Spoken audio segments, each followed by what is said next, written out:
এইমাত্র সমন্বয়কদের সঙ্গে সংঘর্ষ লেগেছে বিএনপি এবং ভিপি নুরের। দেখে কঠিন অ্যাকশনে যাচ্ছেন সেনাপ্রধান এবং ডক্টর ইউনূস। বিস্তারিত জানতে ভিডিওটি সম্পূর্ণ দেখতে থাকুন। ছাত্রদলের প্রতিষ্ঠাবার্ষিকীর আলোচনা সভা চলছে, সেখানে আছেন আমাদের সহকর্মী সাইফুদ্দিন রবিন।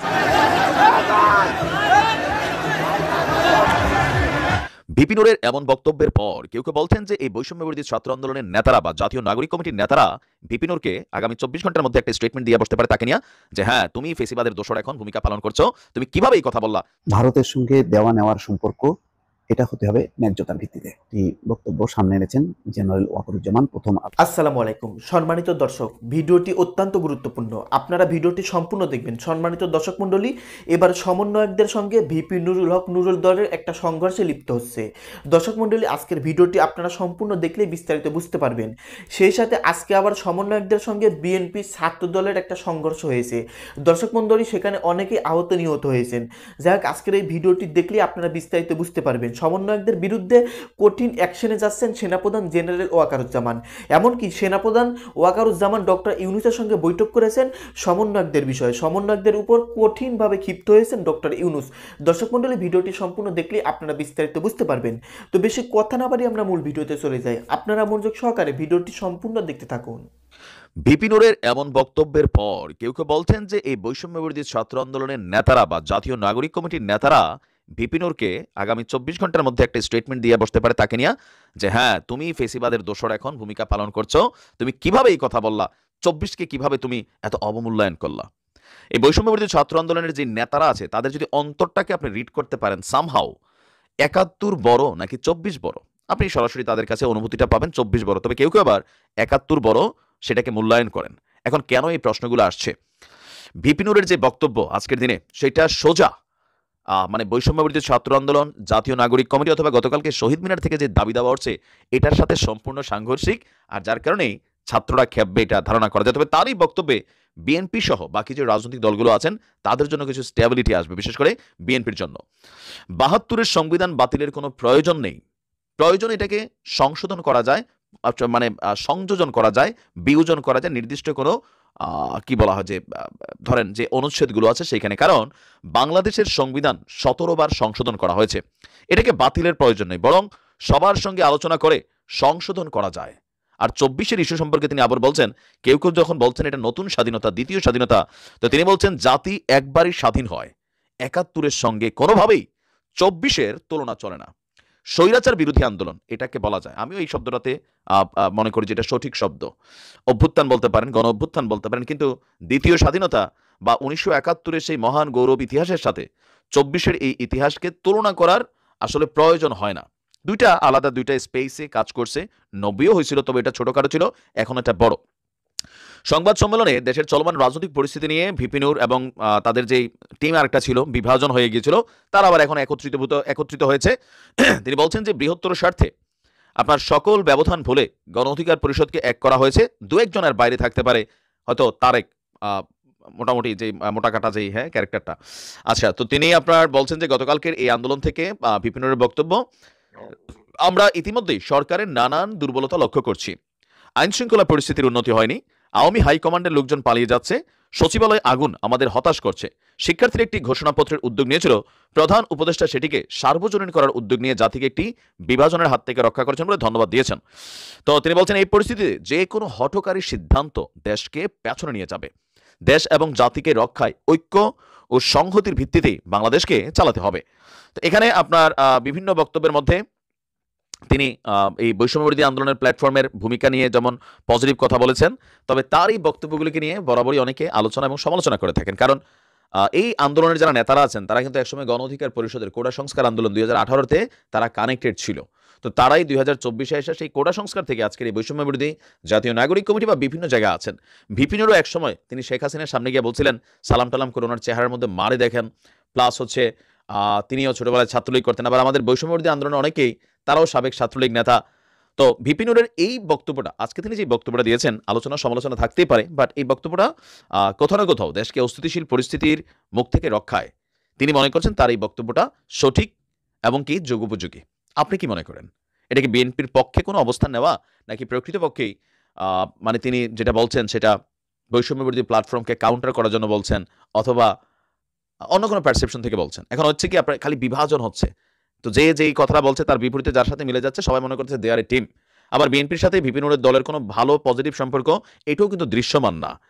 বিএনপির বেশ কিছু বক্তা থেকে বা তারও বিভিন্ন সময়ের বক্তব্য, এই যে বর্তমান সিচুয়েশনে বিএনপির নেতাকর্মীদের ইস্যু নিয়ে ভিপি নুর কিন্তু বরাবরই কথা বলেন। তো তিনি তার জায়গা থেকে হয়তো কথা বলেছেন। এখন দেখা যাক এটা নিয়ে বৈষম্য বিরোধীরা কি ধরনের আবার রিঅ্যাকশন দিয়ে বসে। ভারতের সঙ্গে দেওয়া নেওয়ার সম্পর্ক এটা হতে হবে ন্যায্যতার ভিত্তিতে। খুবই গুরুত্বপূর্ণ একটি বক্তব্য সামনে এনেছেন জেনারেল ওয়াকরুজ্জামান। প্রথম আলোর যে সাক্ষাৎকারটি, সেই সাক্ষাৎকারটি পিক করেছে একটি অংশ মানবজমিন পত্রিকা। সেখানে বলা হচ্ছে যে এক প্রশ্নের জবাবে মতিউর রহমান এই সাক্ষাৎকারটি নিয়েছেন, তার সঙ্গে তার কূটনীতিক প্রতিবেদকও ছিলেন। এক প্রশ্নের উত্তরে বলছেন যে ভারত আমাদের গুরুত্বপূর্ণ প্রতিবেশী, আমরা অনেক দিক থেকে ভারতের উপর নির্ভরশীল, আবার ভারতও আমাদের কাছ থেকে সুবিধাও পাচ্ছে। আনুষ্ঠানিক আর অনানুষ্ঠানিক মিলিয়ে ওদের প্রচুর মানুষ বাংলাদেশে কাজ করছে। এই দেশ থেকে অনেক মানুষ চিকিৎসার জন্য ভারতে যায়, আমরা তাদের কাছ থেকে অনেক পণ্য কিনছি। কাজেই বাংলাদেশের স্থিতিশীলতার ব্যাপারে ভারতের বিরাট স্বার্থ আছে। এটা একটা দেওয়া নেওয়ার সম্পর্ক, ন্যায্যতার ভিত্তিতে হতে হবে। এটা যে কোনো দেশ সবসময় অন্য দেশ থেকে সুবিধা পেতে চাইবে, এটা তো দোষ না। আমি যদি আদায় করে নিতে না পারি, দোষ তো আমারও। খুব গুরুত্বপূর্ণ ইঙ্গিত। বলছেন যে আমি যদি আদায় করে নিতে না পারি, দোষ তো আমারও। এই বিষয়গুলো দেখতে হবে। আমাদের ন্যায্যতার ভিত্তিতে সুসম্পর্ক বজায় রেখে চলতে হবে। দেখেন, যে কথাগুলি তিনি বলছেন সবই কিন্তু অন্তর্বর্তী সরকার প্রথম থেকেই বলছে। কেন বলছে? বলছে এই কারণে যে বিগত সময় শেখ হাসিনা বাংলাদেশের স্বার্থ পুরোপুরি বিকিয়ে দিয়েছে। কোনো রকম ভারসাম্য ছিল না। যেমন সীমান্তে হত্যা হতো একের পর এক, কত 15 বছরে কত মানুষ মারা গেছে। একটিবারও, দর্শক বলেন, একটিবারও প্রতিবাদ করেছে? আর অন্তর্বর্তী সরকারের সময় গত 4-4.5 মাস 5 মাসের মধ্যে মারা গেছে, কিন্তু প্রতিটি মৃত্যুর পর প্রতিবাদ করা হয়েছে, তার ব্যাখ্যা চাওয়া হয়েছে। শেখ হাসিনা সরকার করছে? করেনি। কেন? তাহলে আগে করেনি, এখন করা হচ্ছে। তাহলে এখন ভুল হচ্ছে? আগে সঠিক ছিল, আগে মর্যাদা ছিল, ন্যায্যতা ছিল, আর এখন এটাকে কি বলবেন? তো ভারতের সাথে সম্পর্কের ব্যাপারে এখন বাংলাদেশের অবস্থানটা কি? যে আমরা প্রতিবেশী সকল দেশের সঙ্গে। মাঝখানে একটি ঘটনা নিয়ে ভারতের পত্রপত্রিকা খুবই অপপ্রচার করেছে যে ভারতের ট্রেনিং ইনস্ট্রাক্টররা বাংলাদেশে আসছে বাংলাদেশে আর্মিকে প্রশিক্ষণ দিতে। তখন আইএসপিআর এর পক্ষ থেকে বলা হয়েছে আমাদের সমস্ত আশেপাশের বিশ্বের বিভিন্ন দেশের সঙ্গে চুক্তি আছে, সমঝোতা আছে, যে মত বিনিময়, এক দেশের সেনাবাহিনী সদস্যরা ট্রেনাররা আরেক দেশে যাবে, বাংলাদেশের সেনাবাহিনী ট্রেনাররা যেমন যায় বিশ্বের বিভিন্ন দেশে, অন্য দেশের ট্রেনাররাও আসবে। একটা পারস্পরিক মত বিনিময়, এটা সেনাবাহিনী, বিশ্বের সেনাবাহিনীর মধ্যে একটা আন্তঃসম্পর্ক। সেটা ভারতের সাথে আছে, নেপালের সাথে আছে, পাকিস্তানের সঙ্গে থাকবে, সবার সঙ্গে থাকবে। পাকিস্তান ইন করলেই ভারত কেন টিং করে ওঠে? পাকিস্তানের করাচি বন্দর থেকে জাহাজ আসে বাংলাদেশে, ভারতের অন্তর্জালা যে ওই জাহাজ থেকে নাকি 7 সিস্টার অস্ত্র যাবে। তো এইগুলি তো মানবে না। কারণ ভারত আগে বাংলাদেশকে গত 15 বছরে পাকিস্তানকে বিচ্ছিন্ন করেছে না। এখন বাংলাদেশ শুধু পাকিস্তান না, দক্ষিণ এশিয়ার সার্কের সমস্ত সদস্য রাষ্ট্রগুলোকে একত্রিত করতে চায়।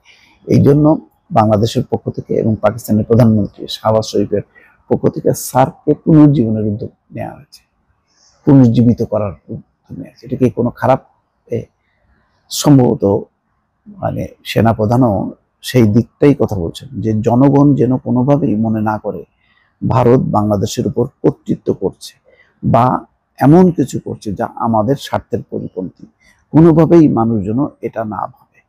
খুবই গুরুত্বপূর্ণ, দর্শক, এটা তিনি মন্তব্য দিলেন। এটাই হচ্ছে জাতীয় মর্যাদা রক্ষা করার জন্য নিজের সম্মান মর্যাদা এটাকে বা মাথা তুলে দাঁড়ানোর যে একটা চেষ্টা সব পক্ষ থেকে এবং গুরুত্বপূর্ণ প্রতিষ্ঠানের পক্ষ থেকে যখন প্রধানরা বলেন, তখন নিশ্চয়ই জাতিকে অনুপ্রাণিত করে। সম্মানিত দর্শক, আপনারা বিস্তারিত ভিডিওতে দেখতে পারলেন সমন্বয়কদের বর্তমান অবস্থা। দর্শক মণ্ডলী, সমন্বয়কদের উপর দেশের হাজার হাজার লাখ লাখ জনগণ কঠিনভাবে ক্ষিপ্ত হয়েছেন। তাদের কার্যক্রম তারা পছন্দ করতেছে না।